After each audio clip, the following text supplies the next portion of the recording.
નમસ્કાર. પત્રકારોની જમાવટ સાથે હું છું દેવાંશી. આપણી સાથે વરિષ્ઠ પત્રકાર અજય ઉમટ જોડાયા છે. સર, આપનું ખૂબ સ્વાગત છે. ધન્યવાદ. કાલે મને આ છે, અમે જ્યારે દિવસના અંતે છેલ્લો શો કરી રહ્યા હતા ત્યારે અંતે રીતે જ કર્યો કે આપણા ગુજરાતને છાજે એવી રીતે મતદાન થયું, કોઈ જ ઘર્ષણ નહીં, કોઈ જ કર્કશ વાતો નહીં, ક્યાંય કોઈ એવી ઘટના નહીં જેનાથી આપણને એવું લાગે કે આપણે લોકતંત્રને લાયક નથી. અને પછી સવાર પડતાની સાથે જ દાહોદ પાર્લામેન્ટ અને મહીસાગર જિલ્લો સંતરામપુરમાંથી વિડીયો સામે આવે છે, પ્રથમપુર ગામનો, અને ત્યાં એક તાલુકા જિલ્લા પંચાયત લેવલના બીજેપીના નેતાનો છોકરો, એક તો એ ચોખ્ખું દેખાય છે કે પીધેલો છે, એના પછી બૂથમાં જાય છે, સખત પીધેલો છે અને બીભત્સ ગાળો બોલી રહ્યો છે. એક્ઝેક્ટલી. અને એ કહે છે કે ઈવીએમ મારા બાપનું છે અને હજી સુધી ઇલેક્શન કમિશને એવું નથી કહ્યું બપોર પડતા સુધીમાં કે અમે રીપોલ કરાવીશું. તો ઇલેક્શન કમિશન શું સંદેશ આપવા માંગે છે?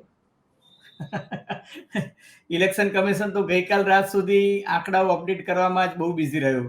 પછી રાતના 12 વાગ્યા પછી એમને કહ્યું કે હવે અમે અપડેટ નહીં કરીએ. ખબર નહીં હવે 10 દિવસ પછી કરે પણ ખરા, ના પણ ખરે, જેમ બીજા તબક્કામાં થયું હતું. દિવાનસિંહ, મને તો એ પણ સમજાતું નથી કે આટલો બધો ટાઈમ અપડેટ કરવામાં કેમ લાગે છે. પણ તમે જે શરૂઆત કરી એ સારી વાત છે કે ચલો ગુજરાતમાં આમ જોવા જઈએ તો એકંદરે ઘર્ષણ કે સંઘર્ષ વિના, ખાસ કરીને મને બીક હતી જે એક ક્ષત્રિય સમાજનું જે આંદોલન હતું એ કદાચ કોઈ જગ્યાએ થાય, પણ એવું કાંઈ જ ન થયું. એ ગુજરાત માટે એક સારી વાત છે. પરંતુ આ જે ઘટના જોઈ, મારી લગભગ 35 વર્ષની આ પત્રકારત્વની કારકિર્દી છે એમાં મેં પહેલી વખત આવી ઘટના જોઈ. જો દિવાનસિંહ, હું તો બહુ પ્રમાણિકતાથી કહું કે મેં ઠપ્પાબાજી કરતા પણ જોયા છે. બરાબર છે કે જ્યારે અમે લોકોએ કારકિર્દીની શરૂઆત કરી હતી ત્યારે ઠપ્પાબાજી પણ થતી હતી અને ઘણી જગ્યાએ અમે જોતા હતા કે મતદાન મથકમાંથી લઈ ગયા અને ઠપ્પાબાજી થઈ. પણ ઈવીએમના જમાના પછી, અને એ તમામ રાજકીય પક્ષો કરતા હતા, કોઈ એક રાજકીય પક્ષ કરતું તો એવું નથી. જ્યાં જેનું બાહુબળ વધારે હોય ત્યાં એ લોકો પોતાના ક્ષેત્રમાં કરતા હતા. અને ટ્રેજેડી એવી થઈ દિવાનસિંહ કે પછી કેટલાક માથાભારે તત્વોને એવું લાગ્યું કે આ નેતા જો મારા કારણે ચૂંટાતો હોય તો હું શા માટે ચૂંટણી ના લડું. અને કે જે એક જમાનામાં લુખ્ખાગીરી કરતા હતા એ જ લોકો જે છે એવા તત્વો પછી વિધાનસભામાં આવી ગયા અને આપણે એમને માનનીય ધારાસભ્ય શ્રી અને માનનીય સંસદ સભ્ય શ્રી કહીને કહેવું પડ્યું. અને એસોસિએશન ઓફ ડેમોક્રેટિક રિફોર્મ્સના રિપોર્ટ જોશો તો તમને એમના કેટલા ગુનાઓની તવારીખ અને એ જોવા મળશે. પણ બલિયારી છે લોકશાહીની કે સૌને અધિકાર છે. પણ તમે જે કહ્યું કે આ ઘટના તો એટલી બધી ઉડીને આંખ વડે વિડીયો પર એવિડન્સીસ છે જેમાં એ ગાળ બોલી રહ્યો છે, મતપેટીને ઉપર નીચે ફેરવી રહ્યો છે અને કહી રહ્યો છે કે જો બધા કે આમાં વોટ નહીં પડે તો કે હું આ ઈવીએમ લઈને જતો રહીશ. મને સમજાતું કે ત્યાં પોલીસ હોવી જોઈએ, ત્યાં presiding officer, polling officer, supervisor અને જે ખાસ બંદોબસ્ત ત્યાં તમે સંવેદનશીલ મતદારોમાં જે મતદાર, અને બીજું કે અત્યારે તમે એક ફોન કોલ પર તરત જ તમને ઇમરજન્સીમાં હોય છે મદદ. તો આ ભાઈ જે છે આટલું બધું કર્યું ને એની ધરપકડ પણ નથી થઈ એની સામે કોઈ. આ તો આજે જો વિડીયો ના આવ્યો હોય, હવે ધરપકડ થઈ, યસ હવે થઈ, પણ જો આ તો દિવાનસિંહ આ એટલો ફિટ કેસ છે કે પ્રિસાઇડિંગ ઓફિસરે ફરિયાદ કરી હોત તો અડધા કલાકમાં એની ધરપકડ થઈ જવી જોઈતી હતી. એ કેમ ના થઈ? કેમ ના થઈ? અને કલેક્ટરને હજુ કેમ એવું લાગે છે કે અમે તપાસ કરીશું, અમે જોઈશું, એવિડન્સ લઈશું, અમારા ક્રોસ ચેકમાં આવતું હશે. એટલે મને સમજાતું નથી. આ તો ફિટ કેસ છે કે એમાં રીપોલ આપવું જ પડશે. અને બીજી કોઈ ઘટના બની છે કે નહીં એની પણ તપાસ કરવી જોઈએ. આ એક મોડસ ઓપરેન્ડી કોઈ માણસ આટલી હિંમત કરતો હોય તો શક્ય છે કે એના સાગરીતો જે રાજ્યમાં આટલી બધી દારૂબંધી છે ત્યાં પણ આટલી દાદાગીરીથી, જોકે વિસ્તારોમાં છૂટથી દારૂ ને ચવાણું વેચાયું છે. આપણે ક્યાં હવે એના પર ચર્ચા કરીએ? ના, વાત સાચી છે. અને બીજું, મારા જેટલા ઓળખીતા, મારા ઘરમાંથી બહુ જ બધા લોકો સરકારી કર્મચારી છે અને એ લોકો કોઈને કોઈ રીતે ચૂંટણીના કામમાં જોડાયેલા હતા. કોઈ પ્રિસાઇડિંગ ઓફિસરથી માંડીને ઉપરના અધિકારીઓ સુધી હતા. મેં એમને પૂછ્યું તો એમણે બહુ સરળ રીતે કહ્યું કે ચલો તમને ટેમ્પરરી એવું લાગે કે અત્યારે જીવને ખતરો છે, માણસ અંદર છે ત્યાં સુધી, પણ છતાંય તમે એસડીએમ ને ફોન કરીને રિપોર્ટ તો આપવો જ પડે તમારે આવું કશું થાય છે તો. મેં જ્યારે હમણાં બપોરે દાહોદ કલેક્ટરને પૂછ્યું ત્યારે એમણે એવું કહ્યું કે અમને સરકારી કર્મચારીઓએ કોઈ ફરિયાદ નથી કરી, આ તો વિડીયો સામે આવ્યો એટલા માટે તપાસ શરૂ થઈ છે. તો એ કર્મચારીઓ પર શું કામ સંદેહ ન કરવો? એમની તો નોકરી જોખમમાં આવી ગઈ છે અને બધું બરાબર છે, પણ આવું કેવી રીતે ચાલે? એ લોકો મંજીરા વગાડવા તો હતા નહીં ત્યાં, એમનું કામ શું હતું ત્યાં? દેવાનસિંહ, 80% લોકોને છે ને ચૂંટણીની ડ્યુટી કરવી જ નથી હોતી અને જે લોકો હોંશે હોંશે કરવા જાય છે એમના બધાના પોલિટિકલ એજન્ડાસ હોય છે. તમને બહુ સાચું કહું તો મોટે ભાગે એવી ભલામણો આવતી હોય, સાહેબ મારે નથી આવું, કલેક્ટરમાં કોઈ ઓળખીતું હોય તો કોને, મારે આ ઇલેક્શન ડ્યુટી નથી કરવી. કારણ કે એમને બધાને ખબર છે કે બહુ જ પ્રેશરમાં એ લોકો કામ કરતા હોય છે. શહેરી વિસ્તારોની વાત અલગ છે, ગ્રામ્ય વિસ્તારમાં તો બહુ જોવા મળે છે. અને બીજું દિવાળી વાત કરતા હતા, આ વખતની ચૂંટણી એવી હતી કે ચવાનું ખૂટી ગયું હતું, દેશી દારૂ નહોતો ખૂટ્યો. અમદાવાદમાં મને ખબર છે કે ઘણા લોકો ચૂંટણીની આગલી સાંજે કહેતા હતા કે 80,000 ચવાનાના પેકેટ મળે, 1 લાખ ચવાનાના પેકેટ મળે, એટલા માટે શોધતા હતા કે દારૂ નતા શોધતા એ લોકોને ચવાનાના પેકેટો જોઈતા હતા, કારણ કે દારૂની સાથે ચવાનું તો આપવું જ પડે. એટલે કેટલો બધો દારૂ ને ચવાનું ને બધું વેચાયું હશે. અને એમાં આ સજ્જન જે છે એ દારૂ પીને ઈવીએમ હાઈજેક કરી જવાની વાત કરે અને કહે કે મને વોટ કરવા દો, દરેક વોટ આ જ પાર્ટીને પડશે, નહીં તો હું એમ કે જતો રહીશ, નંબર બોલ છે. આ દાદાગીરી કઈ રીતના ચાલી શકે? અને બીજું કે માણસ ચોરી કરે તો ગુજરાતમાં થયું એના કારણે ભારતીય જનતા પાર્ટીની ઇમેજને પણ નુકસાન થશે આ ઘટનાક્રમથી. હવે ચૂંટણી પતી ગઈ છે તો કહેવામાં વાંધો નથી, કારણ કે ગુજરાતમાં નહોતું થવું જોઈતું. બીજા બધા આપણે સાંભળ્યું છે, બીજા બધા બિહારમાં, ઉત્તર પ્રદેશમાં બાહુબલીઓનું રાજ હોય છે, મધ્યપ્રદેશમાં આપણે સાંભળીએ છીએ, પશ્ચિમ બંગાળમાં પણ સાંભળીએ છીએ. કોઈ એવું ના કે તમે માત્ર ભાજપનું જ કહો છો. પશ્ચિમ બંગાળમાં પણ આપણે આવું સાંભળીએ છીએ, ઓડિશામાં સાંભળીએ છીએ, આંધ્રપ્રદેશમાં, કર્ણાટકમાં, કોંગ્રેસ શાસિત રાજ્યોમાં પણ થતું હશે આવું. પણ ગુજરાતમાં આજ દિન તક આવું નથી થયું. અને આપણે આનું તો પ્રાઉડ કરીએ છીએ કે આપણું ગુજરાત છે, આપણે ત્યાં આવું નથી થતું. આપણા પ્રાઉડ પર કોઈ લૂણો લગાડે તો ના ચાલે, 100%. અને સર આમાં કેવું, માણસ ચોરી કરે ને તો મોઢું છુપાવે, પણ આ તો ઇન્સ્ટા લાઈવ કરે છે કે ઈવીએમ મારા બાપનું છે બોલતા બોલતા. એટલે એને ખરેખર મગજમાં પીધા પછી ખબર નહીં શું ચડી ગયું હશે એવું. બાકી કોણ ઇન્સ્ટા લાઈવ કરીને આ રીતે પડકાર આપે? એટલે હવે ઇલેક્શન કમિશન એ પડકાર ઝીલવાનો છે. એ કેવી રીતે જીલે એના પર છે. હવે ના ઝીલે તો પછી બહુ શરમજનક કહેવાય. મને લાગે છે કે જો નહીં ઝીલે તો પછી હાઈકોર્ટ કે સુપ્રીમ કોર્ટ કે ઇલેક્શન કમિશન ઓફ ઇન્ડિયા પણ એનું સો મોટો કોગ્નિઝન્સ લેશે જ. મને એવું લાગે છે કે ઇલેક્શન કમિશન ગાંધીનગર ખાતેથી એક્શન આવશે. કલેક્ટર ભલે કોઈ પ્રેશરમાં હોય, આ તો ઉડીને આંખે વળગે એવી ઘટના છે, એટલે એક્શન આવશે જ. Very true. સર હવે ઇલેક્શનના ડેટા આપણે અને અત્યારે તો 59% આજુબાજુનું જ વોટિંગ માનવાનું ને, કે વધારી દેશે? અત્યારે 59.51%, બીજી સૂચના ન મળે ત્યાં સુધી.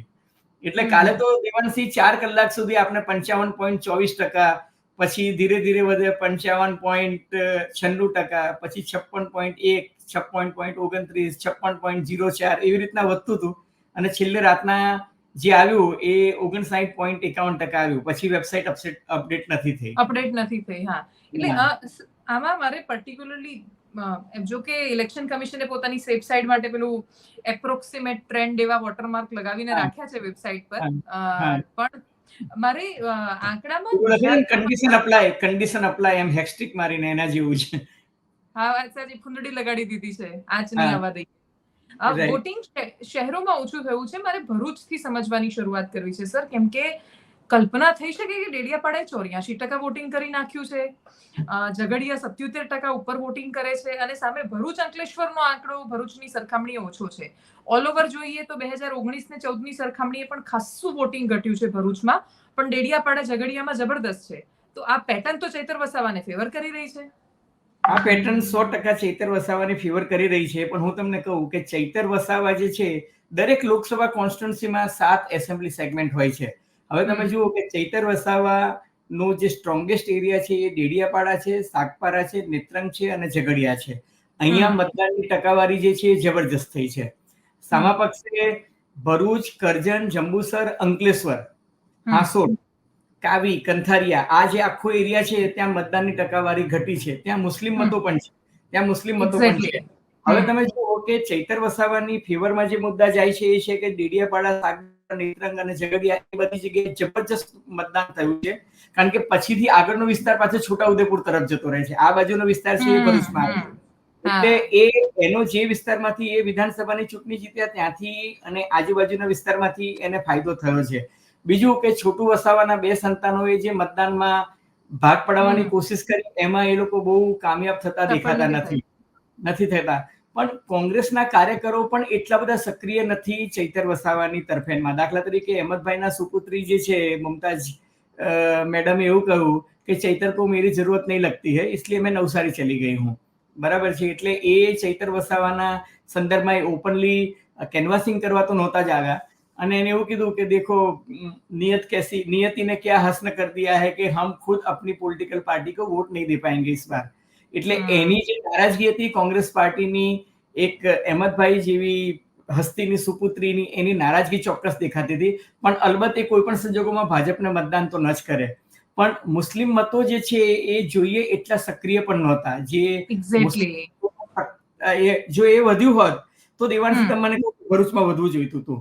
પણ એક બીજો એડવાન્ટેજ ચૈતર વસાવાને જે જઈ રહ્યો છે એ છે કે ભરૂચ જિલ્લામાં ક્ષત્રિય મતદારોનું પ્રમાણ આદિવાસી અને મુસ્લિમો પછી ત્રીજા ક્રમે છે. એટલે ક્ષત્રિય મતદાન જે છે એ પાછું ચૈતર વસાવાની તરફેણમાં ગયું છે. એટલે ભરૂચ, કરજણ, જંબુસર અને અંકલેશ્વર, કરજણ છે ને એ ભારતીય જનતા પાર્ટીનો સ્ટ્રોંગ હોલ્ડ છે. જંબુસર પણ બહુ સ્ટ્રોંગ હોલ્ડ છે. અણખી ગામને આ બાજુના જે બધા ગામો છે ને તે અંકલેશ્વર પણ સ્ટ્રોંગ છે. પણ એ વિસ્તારમાં મતોની ટકાવારી ઘટી છે. મને યાદ છે કે 3 દિવસ પહેલા અમિતભાઈ જયારે આવ્યા ત્યારે એમને પોતાના મત વિસ્તારનો રિવ્યુ નહોતો કર્યો.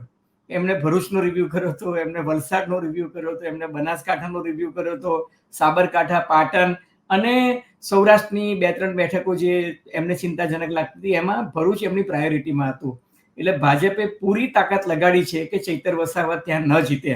એટલે મારી દ્રષ્ટિએ આ મામલો જે છે એ હવે 48-52 એટલે બહુ જ ક્લોઝ ફાઇટ વાળો મને દેખાઈ રહ્યો છે.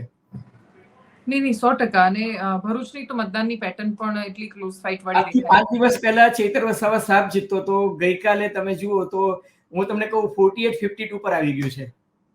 હા, અને આજે ગોપાલ ઇટાલિયાએ ટ્વીટ કરી બધાનો આભાર માનતો તો તરત જ મુમતાઝ પટેલે લખ્યું કે ભાઈ ગુજરાત કોંગ્રેસનો અને ભરૂચ કોંગ્રેસનો આભાર માનો. અને એના પછી ગોપાલ ઇટાલિયાએ પાછું લખ્યું કે બધાનો આભાર માનું છે. એટલે ટૂંકમાં ટસલ તો ટ્વિટર પર દેખાય છે. એટલે ખુલ્લેઆમ જ્યારે તમે લખવા માંડો તો એનો મતલબ એ છે કે મુસલમાન મતદારો નહીં નીકળ્યા હોય. કોણ નથી નીકળ્યા હોય અથવા તો નોટા તો વાપરવાના જ નથી. એટલે એ શું કરશે, જે જો મતદાન પેટી પાસે જાય તો પછી એ વોટ આપે, ભાજપને ના આપે. અને એટલે જ તમે જુઓ કે ચૂંટણી ટાણે કઈ પાર્ટી કરે છે હું તમે બધા જ સુજ્ઞ દર્શકો જાણે છે. પણ ચૂંટણી ટાણે તમે જુઓ કે અજમેર શરીફની યાત્રાઓ બહુ વધી જાય છે. તો એ કોણ સ્પોન્સર કરી રહ્યું છે? પણ એ હવે સ્વેચ્છાએ લોકો જાય છે તો જાય છે. પણ ટકાવારી તો ઘટી જ રહી છે ને દેવાંશી. વાત સાચી. એટલું વોટ ઘટી રહ્યા છે. 100%. આણંદમાં જ્યાં જે ધારાસભ્યો કોંગ્રેસના લડી રહ્યા હતા એ બધી જ જગ્યાએ એમના વિધાનસભા ક્ષેત્રમાં જબરદસ્ત વોટિંગ થયું. એટલે આપણે એવું માની લઈએ કે બાકીના બધાનો આંકડો વધશે તો બાકીનો આંકડો વધશે તો આંકલાવનો વધવાનો જ છે આંકડો. પણ હાલ 100% વધશે. હા. અને હાલ જે નંબર સામે છે એમાં તો આણંદમાં, આંકલાવમાં કે પછી પેટલાદમાં કે સોજિત્રામાં જ્યાં કોંગ્રેસના મતદારો વધારે છે ત્યાં તો અદ્ભુત વોટિંગ થયું છે. તમને કહું કે મારી પાસે જે ફિગર છે અને જે અપડેટેડ ફિગર્સ આવે છે એ જોતા મને એવું લાગે છે કે જો કોઈ એક બેઠક ક્લિયર કટ કોંગ્રેસની ફેવરમાં નીકળે ગુજરાતમાં તો એ આણંદની બેઠક નીકળે એવી છે દેવાંશી. આંકડાની દ્રષ્ટિએ પણ તમે જુઓ તો ક્ષત્રિય મતદારોની સંખ્યા સૌથી વધુ, એ પછી મુસ્લિમ મતદારોએ ત્યાં જોરદાર મતદાન કર્યું છે. ખ્રિસ્તી, દલિત અને બીજા બધા જ સમાજ જે છે એ અમિત ચાવડાની તરફેણમાં અને ખાસ કરીને કોંગ્રેસની તરફેણમાં કર્યું છે. બીજું કે ત્યાં ભારતીય જનતા પાર્ટીમાં આંતરિક કલહ જબરદસ્ત હતો. મિતેશ પટેલ થોડા ઘણા વિવાદમાં આવ્યા હતા. હવે ચૂંટણી પતી ગઈ છે એટલે એની ચર્ચા કરવાનો અર્થ નથી. પણ મિતેશ પટેલ ઘણા બધા વિવાદમાં આવ્યા હતા અને ક્લિપો પણ ફરતી થઈ હતી. ચોથી વસ્તુ જે છે કે હું એ વિસ્તારમાં ગયો ત્યારે મને એવું કહ્યું કે સાહેબ બધા જ ધારાસભ્યો પટેલ ભાજપના, બરાબર છે, કોંગ્રેસનું કંઈ જ નહીં. એ કે કોંગ્રેસ ધારાસભામાં નહીં, કોંગ્રેસ એમ કે લોકસભામાં નહીં, કોંગ્રેસ એમ કે સહકારી ક્ષેત્રમાં પણ તમે એમનો સફાયો કરી નાખ્યો, ડેરીમાં પણ કોંગ્રેસ નહીં. એટલે કે એક ઓબીસી પણ નહીં. એટલે એ જે છે ને આ વખતે જ્ઞાતિવાદ ત્યાં ઉડીને આંખે વળગતો હતો. અને બીજું તમે જુઓ કે ક્ષત્રિય આંદોલનની અસર રાજકોટમાં ન થઈ એટલી અસર જે છે એ આણંદમાં તમને જોવા મળે છે. અને એટલે જ મને એવું લાગે છે કે અમિત ચાવડાની એક તો ઇમેજ બહુ ક્લીન છે. બીજું કે 2014માં આ બેઠક જ્યારે નરેન્દ્ર મોદીનો રાજકીય સિતારો એકદમ બુલંદી પર હતો ત્યારે 70,000 મતે ભરતસિંહ સોલંકી હાર્યા હતા. અને 2019માં પણ ગુજરાતમાં સૌથી ઓછી સરસાઈથી જો હાર્યા હોય તો 1.5 લાખ મતોથી જ હાર્યા હતા. એટલે આ વખતે છે ને ભાજપનો મતદાર કોઈ લહેર તો હતી જ નહીં 2019 જેવી. એટલે મતદાર જે છે ભાજપ તરફી મતદાર જે કમિટેડ મતદાર હતો એ આરામમાં પણ રહ્યો અને આ લોકોએ મતદાન જે છે એ સારું એવું કરાવ્યું. અને બીજું સંગઠન જ કામ લાગે જો ઉમેદવાર મજબૂત હોય. તમે દેવાંશી એક પેટર્ન જુઓ કે જ્ઞાનીબેન મજબૂત ઉમેદવાર, આ બાજુ તુષાર ચૌધરી સાબરકાંઠામાં મજબૂત ઉમેદવાર, ત્રીજી બાજુ ચંદનજી ઠાકોર મજબૂત ઉમેદવાર, અમિત ચાવડા મજબૂત ઉમેદવાર, ચૈતર વસાવા મજબૂત ઉમેદવાર, અનંત પટેલ મજબૂત ઉમેદવાર, ઋત્વિક જે છે સુરેન્દ્રનગરમાં મજબૂત ઉમેદવાર. તો મજબૂત ઉમેદવાર હોય ને તો પછી તમને પાર્ટીનું સંગઠન પણ કામ લાગે છે. પણ જો ઉમેદવાર જન્નારીમાં જોર ના હોય તો દાન કાંઈ ના કરી શકે. એટલે અમિત ચાવડા છે ને પોતે ઉમેદવાર તરીકે એટલો મજબૂત છે કે પાર્ટીનું તમને એ મળે. અધરવાઇઝ તમે જુઓ કે ઉમેદવાર પાર્ટી કાંઈ કરી શકતી નથી. ગેરીબેન પાસે રિસોર્સિસ નહોતા. રેખાબેન ચૌધરીને જેટલો પાર્ટીનો સપોર્ટ હતો છતાં પણ ક્રાઉડ ફંડિંગ એની ફેવરમાં થયું, અમિત ચાવડાની ફેવરમાં થયું.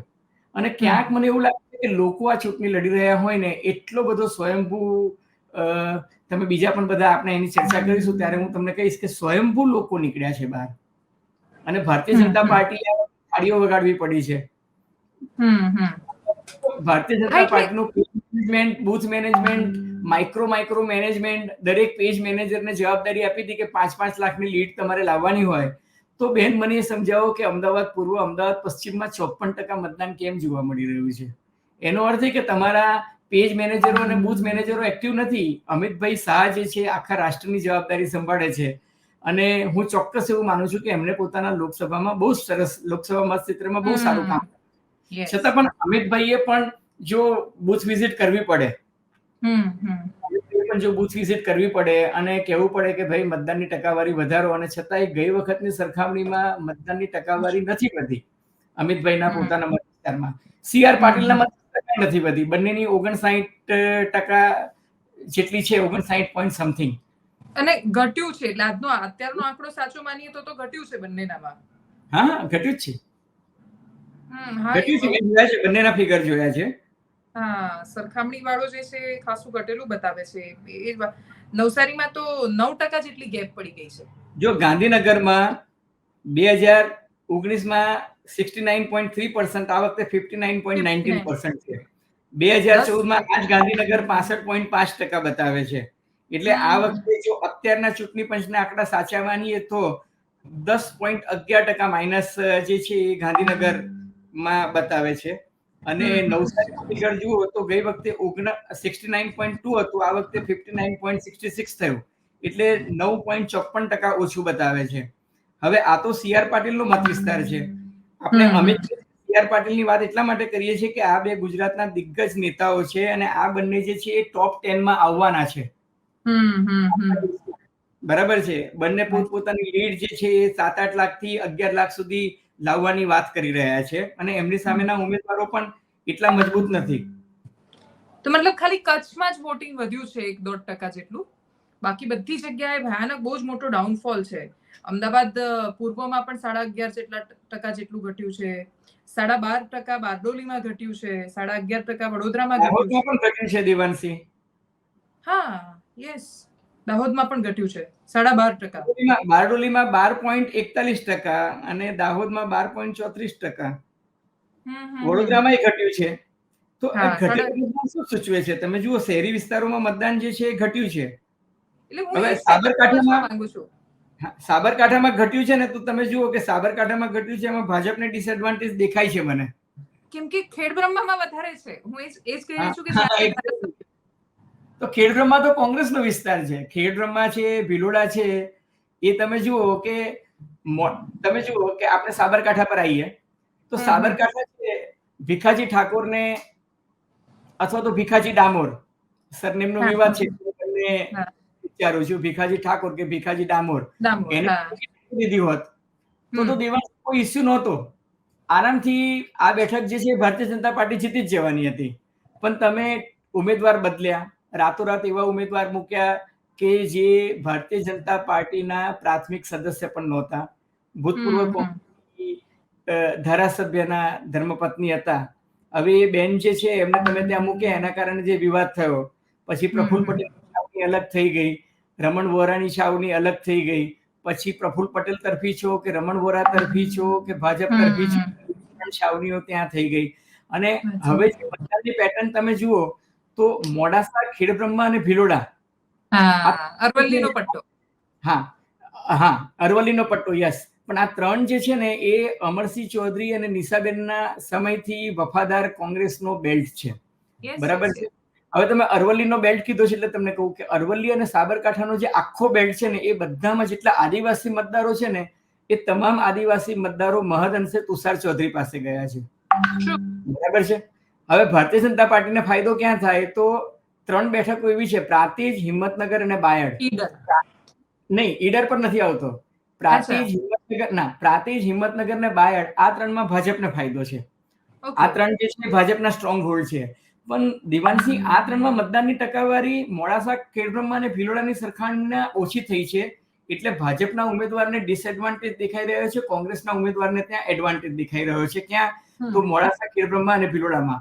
હવે ઈડરનો બોર્ડ જે જીતે એ આ લોકસભાની ચૂંટણી જીતે. હવે ઈડર પર 1995 થી રમણભાઈ વોરાનું પ્રભુત્વ છે, પણ આ વખતે જે છે ને ત્યાં દલિત મતદારો ઉપરાંત ક્ષત્રિય મતદારોનું પણ એક વર્ચસ્વ છે. અને ઈડરની મતદાનની પેટર્ન જોતા મને એવું લાગે છે કે તુષાર ચૌધરી જીતશે તો મને નવાઈ નહીં લાગે. કેમ કે વડાલીમાં વચ્ચે બબાલ પણ બહુ થઈ હતી, એ પહેલા પણ થઈ, અને ક્ષત્રિયો અને રમણભાઈ વોરા વચ્ચે પણ એક તબક્કે થઈ. રમણભાઈ વોરાના પાર્ટીના એક સદસ્ય સાથે માથાકૂટ થઈ હતી. પ્રફુલ્લભાઈ પટેલ સાથે પણ અમુક લોકોના વાંધા હતા, અને એ છે ને આ વખતે સપાટી પર આવ્યું. તમે જુઓ કે મુખ્યમંત્રી ભૂપેન્દ્રભાઈ પટેલને આ લોકોને સમાધાન કરવા માટે પોતાના બંગલે બોલાવવા પડ્યા હતા ટિકિટ જ્યારે પડી ત્યારે. એટલે મને એવું લાગે છે કે સાબરકાંઠા જે છે એ તુષાર ચૌધરીની મહેનત ઉપરાંત ભારતીય જનતા પાર્ટીનો આંતરિક કલહ અને ત્રીજું કે ક્ષત્રિય ફેક્ટર, એ જે છે એના કારણે કદાચ આ બેઠક થોડીક જોખમમાં દેખાઈ રહી છે. હવે ચૂંટણી પતી ગઈ તો પછી બહુ એનાલિસિસ કરવાનો વાંધો નથી, આ થોડીક જોખમ દેખાઈ રહી છે. ઓકે, તો હવે બાકી હું બનાસકાંઠા પર ને બનાસની બેન પર ને થરાદના બમ્પર વોટિંગ પર જાઉં, શંકર ચૌધરી વાળા વિસ્તારમાં, એમના ગઢમાં. પણ પહેલા મારે સુરેન્દ્રનગર, ભાવનગર, જામનગરની વાત કરવી છે, કેમ કે ક્ષત્રિયો દમથી તો ન નીકળ્યા ત્યાં, એટલું બધું વોટિંગ તો થયું નહીં. ના, પણ હું તમને કહું દેવાંશી, દાખલા તરીકે સુરેન્દ્રનગરનો મારો રિપોર્ટ એવું કહે છે કે ક્ષત્રિયો જે છે ને અમુક ગામડાઓ એવા છે સૌરાષ્ટ્રમાં કે જ્યાં આજે એક ક્ષત્રિય બેસી જાય ટેબલ લઈને તો ગરબડ ન પણ થવા દે, બરાબર. અને બીજું કે જ્યાં કોંગ્રેસના ઉમેદવારો ટેબલ મૂકતા ડરતા હતા, ત્યાં ક્ષત્રિયોએ ટેબલ મૂકી દીધા હતા. એટલે ક્ષત્રિયોની તાકાત જે છે એને અંડર એસ્ટિમેટ કરાય એવી નથી. એટલે ક્ષત્રિયોએ એક વસ્તુ બહુ સારી કરી કે એમને કોઈ ઘર્ષણ કે સંઘર્ષની વાત જ ના કરી. એ લોકોએ લોકશાહીની મર્યાદામાં રહીને પણ એમને એવું કીધું કે ભાઈ અમારો જે વિરોધ છે આ મુદ્દે છે, બરાબર છે. અને એમના જે મુદ્દા હતા ને એનાથી કોઈ સમાજ અસંમત નહોતું થતું. આજે પુરુષોત્તમ રૂપાલાએ પણ એક વાત સારી કરી કે ચૂંટણી પત્યા પછી પણ એમને ફરી એકવાર પોતાની માફી દોહરાવી. બીજું કે દેવાંશી, આ એક એવો મુદ્દો હતો કે મારા ઘણા પાટીદાર ભાઈ બહેનો સાથે પણ વાત થતી હતી, પાટીદાર બહેનો સાથે પણ વાત થતી હતી. એવું કહેતા કે આ તો માફ ન જ કરી શકાય ને. મને ભાજપના પણ ઘણા બધા પ્રવક્તાઓ, ભાઈઓ બહેનો ખાસ કરીને એવું કહેતી હતી કે આટલી મોટી ભૂલ કરી છે તો અમે શું કહી શકીએ, અમે ડિફેન્ડ નથી કરી શકતા. એટલે આ ઇસ્યુ જે છે ને એ બહેનોની, માતાની, દીકરીઓની અસ્મિતાનો હતો. એટલે શું છે કે બીજા સમાજ પણ એ ના કરે. અને સુરેન્દ્રનગરમાં શું થયું, દાખલા તરીકે તળપદા અને ચુવાડિયા વચ્ચેનો જે વર્ગ ભેદ કહીશ, વિગ્રહ નથી કહેતો, એમાં મતદાન જે છે એક તરફી થયું. ચુવાડિયાઓએ ચુવાડિયા તરફી કર્યું, તળપદાઓએ તળપદા તરફી કર્યું. પણ એક ફિલિંગ એવી આવી કે બહારનો છે, આ સુરેન્દ્રનગરનો નથી, બરાબર છે. હળવદ પેલું મોરબી જોડે આવ્યું, એટલે હળવદ મોરબી જોડે આવ્યું, બરાબર છે કે નહીં? હા, એટલે તમે જુઓ કે ક્ષત્રિયોના જે બાહુલ્યવાળા વિસ્તાર છે અને કોળીઓના પણ છે. દાખલા તરીકે તમે જુઓ કે ધંધુકા, ચોટીલા, ચૂડા, લીંબડી અને આ બાજુનું સાયલા, તો આ જે આખી પટ્ટો ગયો ને, ધંધુકા, ચોટીલા, ચૂડા, લીંબડી અને સાયલા, એ બધું જે છે, હા, એ બધું છે ને તળપદા ચોડી અને આ ઋત્વિકની ફેવરમાં ગયું. બરાબર છે. અને ત્યાં ક્ષત્રિયોએ પૂરી તાકાત પણ લગાડી. હવે સામા પક્ષે ભારતીય જનતા પાર્ટીની ફેવરમાં ગયું પાટડી, દસાડા, વઢવાણ, ધ્રાંગધ્રા અને વિરમગામ. ફેવરમાં ગયું. હા. દલિત મતદારો નહીં, પાટડી, દસાડા, વઢવાણ, ધ્રાંગધ્રા કહું છું હું, ધ્રાંગધ્રા અને વિરમગામ. પણ ધ્રાંગધ્રામાં દરબારોના ગામો છે. ધ્રાંગધ્રામાં દરબારોના ગામ છે, એટલે આ કહેવાય ભાજપના સ્ટ્રોંગ હોલ્ડ. પણ દરબારોના જે ગામો છે, દાખલા તરીકે તમે જો આઈ.કે. જાડેજા છે ને, એ ચૂંટણી ક્યાંથી જીતતા શરૂઆતમાં? તો એ ધ્રાંગધ્રાથી ચૂંટણી. એટલે ધ્રાંગધ્રામાં એ હાર્યા તો કોનાથી હાર્યા? તો 1600 કે 1800 માટે લીઉવા પાટીદાર સામે હાર્યા. ત્યારબાદ એ બેઠક પાટીદારોની થઈ. હવે આ બેમાં ઇન્ટરેસ્ટિંગ ફેક્ટર શું આવ્યું ખબર છે? પાટીદાર ફેક્ટર. અને એમાં જે લીઉવા પાટીદારો જે છે એ આ વખતે પેલી બાજુ ગયા લાગે છે. અને લીઉવા પાટીદારોમાં જે વિભાજન થયું ને, એ વિભાજન તમને પોરબંદરમાં પણ દેખાશે, રાજકોટમાં પણ દેખાશે, જામનગરમાં પણ દેખાશે, અમરેલીમાં પણ દેખાશે. એટલે લીઉવા પાટીદારોએ, મારી જે માહિતી છે ને, મારા જે સોર્સિસ છે એવું કહે છે કે 100% ભાજપ તરફી નથી ગયા. હવે એમાં નરેશ પટેલ ફેક્ટર પણ તમે મૂકી શકો, કારણ કે તો ઓપનલી કહ્યું છે કે ભાઈ લીઉવા પાટીદારના એમ કે દીકરાને ટિકિટ આપે તો અમારો સમાજ તો રાજી જ થાય. એટલે એક તો ખોડિયામ ફેક્ટર આવ્યું, બીજું જયેશ રાદડિયા ફેક્ટર આવ્યું. ઇફકો વાળી વાત તો કદાચ એક અલગ એપિસોડ થઈ શકે એમ છે, પણ બહુ કરી. એટલે જયેશ રાદડિયા વાળા ગ્રુપની નારાજગી છે ને, એ પણ ખરી. એટલે એ બધું જે વસ્તુ છે ને, એમાં જુઓ કે પોરબંદર નહીં તો તમે મને કહો કે મનસુખભાઈ માંડવિયા, આટલા મોટા દિગ્ગજ નેતા, મોદી સાહેબની કેબિનેટમાં 27મી નંબરે, પાવરફુલ પાટીદાર લીડર, છતાં એના મત વિસ્તારમાં અર્જુન મોઢવાડિયા પણ લડતા હોય, છતાં પણ મતદાનની ટકાવારી ઊંચી કેમ નથી જતી? સાવ પડી ભાગ્યું પોરબંદર, તો કોઈ વોટ જ નથી કર્યો. અમિતભાઈને ત્યાં જાહેર સભા કરવા જવું પડ્યું બેન. બરાબર છે. અને જાહેર સભા કરવા વડાપ્રધાન અને અમિતભાઈ એ જ વિસ્તારોમાં જાય છે કે જ્યાં એમને લાગતું હોય કે પાર્ટી સહેજ નબળી પડે છે. વડાપ્રધાન શા માટે ડીસા ગયા, અથવા તો હિંમતનગર ગયા, આણંદ ગયા? હવે તમે એ સંદર્ભમાં જુઓ, વડાપ્રધાન મોદીનું ડીસા જવું મીન્સ પાટણ અને બનાસકાંઠા બેઠક સાચવવી. વડાપ્રધાન મોદી જાય છે હિંમતનગર તો સાબરકાંઠાની બેઠક સાચવવા જાય છે. આણંદ જાય છે તો આણંદની બેઠક સાચવવા માટે, સુરેન્દ્રનગર જાય છે તો સુરેન્દ્રનગરની બેઠક સાચવવા માટે જાય છે. બરાબર છે કે નહીં? અને બીજું બહુ કેરફુલી પુરુષોત્તમ રૂપાલાને પોતાની સાથે નથી બેસાડતા, એટલે ક્ષત્રિય સમાજ દુભાઈ નહીં એનું પણ ધ્યાન રાખે છે. એટલે વડાપ્રધાન અને અમિતભાઈના લેવલે એ લોકો પોતાનું એક એક વસ્તુમાં બહુ જ કેરફુલી સ્ટેજ પર કોણ બેસે ના બેસે એનું પણ ધ્યાન રાખે છે. સ્ટેજ પર વડાપ્રધાન નરેન્દ્ર મોદીએ અર્જુન મોઢવાડિયાને પાસે બેસાડીને એક મેસેજ આપ્યો કે ભાઈ આ ભલે સામેથી આવ્યો પણ આપણે એને સાચવવાનો છે. સાચવ્યો પણ હશે પાર્ટીએ, જે ડેમેજ નહીં કર્યું હોય, પણ મતદાનની ટકાવારી ના વધી. તમે જુઓ પોરબંદરમાં નહીં તો ટકાવારી વધવી જોઈએ ને, ના વધી. વાત સાચી છે. ઉત્સાહ તો બાય ઇલેક્શનમાં ક્યાંય નથી જોવા મળ્યો. માણાવદરમાં સાવ ઓછું વોટિંગ થયું, પોરબંદરમાં, વિસાવદરમાં બાય ઇલેક્શન નહોતું તો લોકોની નારાજગી એટલી દેખાઈ કે જુનાગઢમાં સૌથી ઓછું વોટિંગ વિસાવદરમાં થયું છે.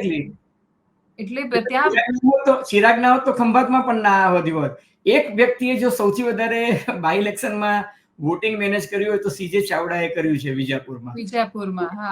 પાંચમાં તમે જુઓ તો વિજાપુરમાં સીજે ચાવડાએ મેનેજ કર્યું. બાકી એને વાત કરતા બાય ઇલેક્શનમાં નથી અર્જુનભાઈમાં મતદાનની ટકાવારી વધી. એમના અર્જુનભાઈ લાસ્ટ ટાઈમ જીત્યા એ ટકાવારી કરતા આ ટકાવારી ઓછી છે. ના, વાત સાચી છે. અને બીજું વિજાપુરમાં પણ હવે પાટીદારો કઈ બાજુ ગયા છે શું ખબર, કેમ કે ત્યાં લેવા પાટીદારની ટિકિટ ગઈ એ વાળું ફેક્ટર છે. ત્યાંનો સામેનો સીજે ચાવડા સામેનો ઉમેદવાર બહુ જ મજબૂત છે, જેવું નથી. હા, 100% બહુ જ મજબૂત ઉમેદવાર છે, નો ડાઉટ. હવે એમાં ભારતીય જનતા પાર્ટીએ કમિટમેન્ટ આપ્યું છે અને એને જીતાડવાની કોશિશ કરશે. અને અમિતભાઈએ એ બેઠક માટે પણ સૂચના આપી હતી કે ભાઈ જોજો, કારણ કે પાર્ટીને તો જે કહેવામાં આવે કે આ બેઠક ઉપર ડેમેજ કંટ્રોલ કરવાનું છે, એટલે છેલ્લું બ્રહ્માસ્ત્ર અમિતભાઈ આવે. એટલે અમિતભાઈએ જે તમને કહ્યું કે ભરૂચ બેઠક બચાવવાની કોશિશ કરી, એ રીતના આ બેઠક બચાવવાની પણ કોશિશ કરી. તો સીજે ચાવડાને બચાવ્યો જ છે એમને. એટલે હું માનું છું કે પાર્ટી પૂરી લાગી હશે, પણ છતાંય સામેનો ઉમેદવાર મજબૂત છે, એમાં તો કોઈ બેમત નથી. હા, એક્ઝેક્ટલી. અને બીજું હું હમણાં જ વચ્ચે રોનકભાઈ સાથે વાત કરી રહી હતી, તો એ જ કહી રહ્યા હતા કે ભાઈ પાટીદારને એવું હોય છે કે જો એકવાર સીટ હાથમાંથી જતી રહી તો પછી આવશે નહીં ક્યારેય પાછી. એટલે જેમ જામનગરમાં એ લોકો કરી રહ્યા છે કોશિશ કે ભાઈ સીટ પાછી એકવાર લેવાને મળી જાય, જે ચંદ્રેશ પટેલ જીતતા હતા એ રીતે. તો આવું કંઈક વિજાપુરમાં કરે તો પછી ખબર નહીં, નવાઈ નહીં, એ પ્રકારની વાતો છે. છેલ્લી વાત મારે બનાસકાંઠાની કરવી છે. બનાસની બેને મહેનત બહુ કરી, પણ થરાદનું વોટિંગ જે વધ્યું છે એ જોતા તમને શું લાગે છે? કેમ કે તો ગઢ છે ચૌધરી સમાજનો. ચૌધરી સમાજનો ગઢ છે અને ચૌધરી સમાજે બહુ સારી મહેનત કરી. પણ દિવાનસિંહ, તમે જુઓ કે કોડી ઠાકોરના ગામો છે ને, ત્યાં પણ મતદાનની ટકાવારી બહુ જ વધી છે. બરાબર છે કે નહીં? એટલે તમે માત્ર થરાદની વાત ના કરો, તમે ધાનેરાની વાત કરો, તમે વાવની વાત કરો, તમે દિયોદરની વાત કરો, તમે પાલનપુર. હવે પાલનપુર જ્યારે કહું છું તો પાલનપુર સિટીમાં બીજેપી વધારે લઈ જાય છે, પણ પાલનપુરનું જે રૂરલ સેગમેન્ટ છે ને, ત્યાં ગેનીબેન ઠાકોરને બહુ સારા મતો મળ્યા છે. અને દાંતાવાળો જે આખો બેલ્ટ છે ને, એ દાંતાવાળો આખો બેલ્ટ જે છે એ ગેનીબેનની ફેવરમાં ગયો છે. બીજું કે બનાસકાંઠાની એક ફિતરત છે, જે અગાઉ પણ મેં કદાચ તમારા શોમાં કહ્યું હતું કે ચૌધરી વિરુદ્ધ છે ને લેઉવા અને કડવા પાટીદારો પણ મતદાન કરે છે. એટલે આ વખતે છે ને એ થયું છે. એટલે હજુ હું એવું માનું છું કે આણંદ પછી જો કોઈ બીજી બેઠક જીતાય તો બનાસકાંઠામાં ગેનીબેન આ બેઠક કાઢી લેશે. અને ગેનીબેને બહુ જ મહેનત કરી છે, બહુ જ મજબૂતાઈથી ચૂંટણી લડ્યા છે. હાર જીત તો અલ્ટિમેટલી ઈવીએમમાં શું નીકળશે એ 4 જૂને ખબર પડશે, પણ એટલું ચોક્કસ કહી શકાય કે આટલા ઓછા રિસોર્સિસ છતાં ગેનીબેને બહુ જ ફાઇટ આપી છે. કોઈ જ બેમત નથી. તો મતલબ તમારી આખી આ ચર્ચા પછી હું એવું સમજી રહી છું કે તમે એવું માની રહ્યા છો કે આ વખતે 26-0 શક્ય નથી. 26-0 તો મને શક્ય નથી જ દેખાતું. 26-0 શક્ય નથી જતું. પછી હવે આણંદની જીતે કે I will go with you. મને પણ એવું જ છે પર્સનલી. હા, 26-0 નથી દેખાતું. પણ હું તમને કહું કે જો બીજેપી એ છેક છેલ્લી ઘડી સુધી પણ પૂરી તાકાત લગાડી છે, પણ આ વખતે છે ને નીચેના લેવલે વર્કર્સ એટલા બધા સક્રિય નહોતા Devansinh, for whatever reason. મને એમાં લાગે છે કે ભારતીય જનતા પાર્ટીએ પણ ચૂંટણી પછી ભલે 26-26 જીતી જાય તો પણ એક આત્મચિંતન કરવું જોઈએ. જે ઘણી બધી બાબતોથી ભાજપના કાર્યકરો દુભાયેલા છે અથવા તો હતાશ છે. એક કે હું કાલે બધી પ્રેસ નોટો જે આવતી હતી એનું એક વાંચીને ટેલીમાં અમે લોકો ફિગર કરતા હતા. દિવસે એસ્ટિમેટ પ્રમાણે 60,000 જેટલા કોંગ્રેસના કાર્યકર્તાઓ ભાજપમાં જોડાયા છે. હવે આ ફિગર સાચો ખોટો ખબર નહીં, કે ભાઈ જયરાજસિંહ ભાજપમાં જોડાયા તો એમની સાથે 1500 કાર્યકર્તાઓ સાથે જોડાયા, અમરીશ ડેર જોડાયા તો એની સાથે 3000 સાથે જોડાયા. આ ગોલા મેથડથી પણ તમે ગણો તો એવું કે છે કે છેલ્લા 2 વર્ષમાં 30,000 જેટલા કાર્યકર્તા 60,000 જેટલા કાર્યકર્તાઓ જે છે એ કોંગ્રેસના ભાજપમાં જોડાયા. તો પછી ભાજપમાં તમે કોંગ્રેસ મુક્ત ભારત પણ કોંગ્રેસ યુક્ત ભાજપ થઈ ગયું. અને એનાથી તમે જુઓ કે આજે શક્તિસિંહ ગોહિલ કહે છે કે ગાભા પાર્ટી, એટલે જે મૂળ કાર્યકર્તા છે ને એ દુભાયો છે. અને આ વખતે પણ જે લોકોને બેઠકો મળી છે, ઉમેદવારી એવા વ્યક્તિઓને મળી છે કે જે જોતા તમને એવું લાગે કે યાર આને કઈ રીતના ટિકિટ મળી શકે. એટલે કે સત્તા છે અને રામના નામ પર પથ્થર તરે છે તો કોઈને પણ આપી દેવાથી ખોટો મેસેજ જતો હોય છે. જે અમરેલીમાં જે ઓછું મતદાન થયું એમાં બહુ કારણ બધા એ કહી રહ્યા હતા કે ઉમેદવાર જેની ગમે છે અને ઉપર મોદી ગમે છે, એટલે લોકો કહે છે કે કઈ કરવું જ નથી. પણ દેવાંશી, તમે ક્યાં સુધી મોદીના નામે ચૂંટણી જીતશો? એટલે પાર્ટી જે છે સંગઠનની તાકાત સાથે સ્થાનિક ઉમેદવાર પણ હોવો જોઈએ ને. આ વખતે આમાં આત્મનિર્ભર નારાજગી છે એમાં સ્થાનિક ઉમેદવારો જી આપ કઈ કહેતા હતા? હા, એટલે આમાં આત્મનિર્ભર બનવાની જરૂર છે. 100%. એટલે આમાં તો હોવું જ જોઈએ. તમે જુઓ, મેં તમને શું કહું કે કોંગ્રેસ પાર્ટી મજબૂત નથી, પણ તમે ઉમેદવાર જુઓ, ગેનીબેન મજબૂત છે, તુષાર ચૌધરી મજબૂત છે, ચંદનજી ઠાકોર મજબૂતાઈથી લડ્યા, તો અમિત ચાવડા મજબૂતાઈથી લડ્યા, તો પેલી બાજુ અનંત પટેલ મજબૂતાઈથી લડ્યો. આમ આદમી પાર્ટીમાં ચેતર વસાવા, આપણે આજે એની ચર્ચા કરીએ છીએ ને, 1 મહિના પહેલા જે પાર્ટીમાં કોઈ ઉમેદવાર ટિકિટ આપો તો લડવા તૈયાર નતા, બલકે રોહન ગુપ્તા જે છે એ પાર્ટી છોડીને ભાગી ગયા, સુરતમાં ભાગી ગયા. તો પરેશ ધાનાણી અમરેલીથી રૂપાલાને હરાવવા માટે રાજકોટ ગયા. સફળ થશે કે નહીં થાય અલગ વાત છે, પણ રાજકોટમાં એને ફાઇટ તો આપી ને. તો ઉમેદવાર જેની બેન ઠુમરે પણ મજબૂત ફાઇટ આપી છે, એને અંડરએસ્ટિમેટ કરી શકાય બહુ છે. એટલે ઉમેશ મકવાણાએ પણ પોતાની, એટલે જ્યાં ઉમેદવાર મજબૂત હતો ત્યાં ફાઇટ આપી. હવે તમે જુઓ કે અમુક ઉમેદવાર એવા આવી ગયા કે હવે દાખલા કે ધવલ પટેલ જે છે એ નવોદિત ચહેરો હતો, પણ ઉપરથી સ્ટાઇલેબ આવી ગઈ. એની સામે અનંત પટેલ જે છે વલસાડમાં મજબૂત ચહેરો હતો. અને લોકો ઓળખે, કનેક્શન છે એમનું, એમાં તો ક્યાં તમે અચ્છા જી. વડોદરામાં દાખલા તરીકે જે ઉમેદવાર આવ્યો એ મોદી સાહેબના નામે ચૂંટણી તો જીતી જશે, પણ વડોદરાના ટોપ 100 ધારાસભ્યો સહિત ટોપ 100 લીડર્સને પૂછો કે આ ઉમેદવાર નામ પર સર્વસંમતિ હતી તો નથી. દેવાંશી, બોલો, હું તમને કહું, હું વડોદરાનો છું ને મને ખબર છે, બધા સાથે મેં વાત કરી, આ ઉમેદવાર સામે વ્યક્તિગત કોઈને વાંધો નહોતો, પણ એવી રીતના તમે કઈ રીતના સિલેક્શન કરી શકો? ઓકે. તો છેલ્લો પ્રશ્ન, તમે આ વચ્ચે અમરીશ ડેરનું નામ બોલ્યા એટલે મને યાદ આવ્યો એકદમ સંક્ષિપ્તમાં કે ભાવનગરમાં જે બહુ બધા લોકો અલગ અલગ ઓપિનિયન આપી રહ્યા છે, પણ એક પ્રશ્ન એ આવ્યો કે પુરુષોત્તમભાઈ જાય ત્યાં કોળી જાય એવું કહેવાય, કેમ કે એમનો જબરદસ્ત હોલ્ડ છે. આ વખતે અમરીશ ડેરના જવાથી ત્યાં થોડાક ઘર્ષણો દેખાયા હતા, કેમ કે ત્યાં ઓલરેડી રાજુલામાં એક પ્રશ્ન હતો અને પાછું અમરીશભાઈ ગયા અને અમરીશભાઈને સારું એવું માનપાન પણ મળે છે, એમના સંબંધો એ સારા છે. તો એના કારણે શું ખરેખર એ લોકો સાયલેન્ટ રહ્યા હોય બંને કોળી બ્રધર, એવું બની શકે? તમે જુઓ ને, ભાવનગર અને અમરેલીનો જે બોર્ડરિંગ એરિયા જે છે, રાજુલા અને આ બાજુ ભાવનગરની હદ લાગે, બંને જગ્યાએ મતદાનની ટકાવારી ઓછી છે. જે ભાજપને સૌથી વધારે મતદાન ને ટકાવારી અને લીડ આપતી હોય છે ત્યાં કેમ ઓછું છે? ઓકે, વાત સાચી છે. અને પહેલી વખત તમે જુઓ કે પુરુષોત્તમ સોલંકીની કાર પર પથ્થરમારો પણ થયો. એરિયામાં કોની હિંમત એટલી થઈ કે કાર પર પથ્થરમારો કરે પુરુષોત્તમ સોલંકી? ભાઈની ગાડી પર પથ્થરમારો થયું છે. અને અમરીશ, એક ગણતરી એવી હતી કે હીરાભાઈ સોલંકી જે છે આ બેઠક ખાલી કરી અને ઉપર જાય ગીર સોમનાથ અથવા ભાવનગર લડે, અને અહીંયા એમ કે બાય ઇલેક્શનમાં સાથે આને આપે, પણ એ ગોઠવણ પછી કઈ થઈ નહીં.